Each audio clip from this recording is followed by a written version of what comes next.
All right, so welcome to another video. Today I want to share with you some of the dumb portfolio things I've seen over the years. Typically, it just goes along the lines of me seeing and watching different people's accounts, people I've worked with, just message boards that people send to me and try to get me to evaluate, or emails that I've seen. So I'm going to give you some thoughts as far as one common thing and problem that I see quite often with portfolio constructions in this episode. Now, if you're interested in grabbing my opinion and some tidbits and insight, definitely check out our Discord channel. You can see it in the link in the description below, and that'll give you a little bit of a taste of what I have going on. And along with, if you're interested in taking a look at some of the live classes that we have, or getting a one-on-one coaching session, check out the Traders Fly website. There's also a YouTube channel for option traders as well if you're interested in more options.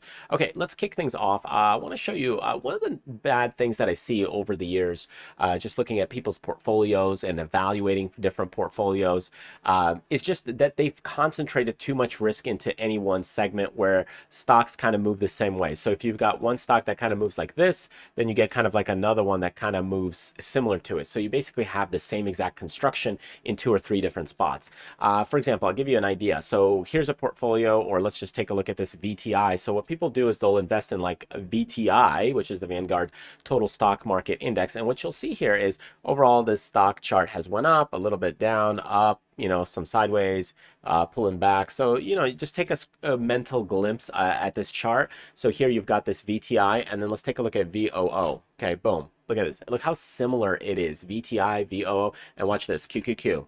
Also very similar. So again, VTI, VOO, QQQ. Look how similar and close they are. And that's a big issue that I see with a lot of people with their portfolio construction.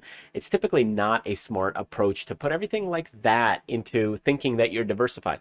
Now, there might be different reasons where you might want to do this. So for example, let's say I want to use one as a hedge, or I want to sell options on one of them, or just structure it a little bit differently. Like, hey, this is my $10,000 of active trading money. This is my more longer term, don't touch it money. So you could do it that way if you're doing it this way. But if you're thinking, hey, I'm going to split it up and now my assets are diversified, right? You're thinking, hey, for diversification, it's not a good approach because you're actually not really diversified. The better approach is kind of like, let's say you've got this QQQ or VTI or VOO.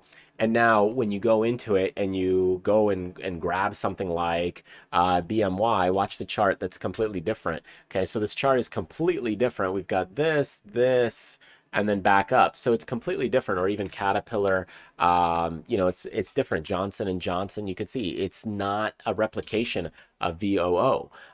It's not the same way. Or here is Bank of America. Okay, so we've got some pullback, but it's not exactly the same exact chart. And that's what I think people get too into, is that they go ahead and they get this VOO, and then they might do VTI, and then they do QQQ, thinking that now we are more fully diversified and we have more diversification, when the reality is, and the fact behind it is, they're pretty much identical stocks here for you, where they're not really doing too much.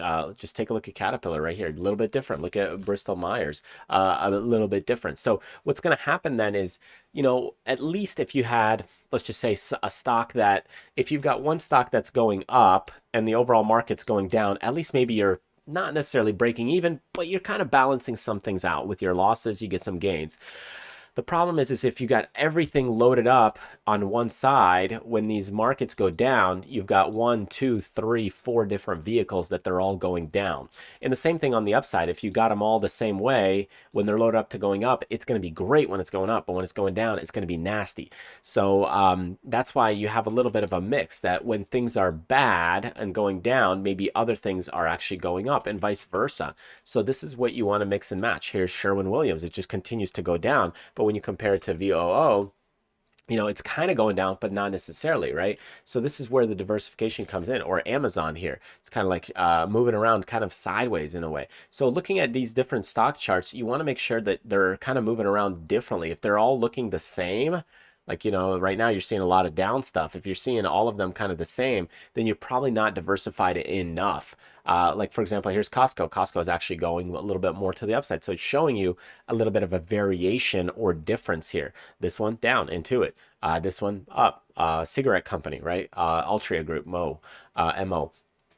So that's where the mix and match really helps, and diversification helps. Steel, aluminum. So you can see just mixing those things up will show you a little bit of a different chart, which means if things do go down, you'll be better off rather than everything loaded up on the upside or the downside. So that's kind of the big issue that I see, is that people load up, they go VOO, and then they're kind of, hey, I'm diversified because I also have the VTI. It's separate. But look at this, VOO.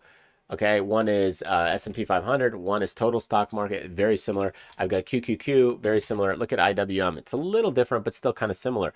So, and SPY, also very similar. So you can see there's some baskets of stocks that are just very similar, but people still get them because they think it's a little different, it's more diversified, when in reality, it's really not.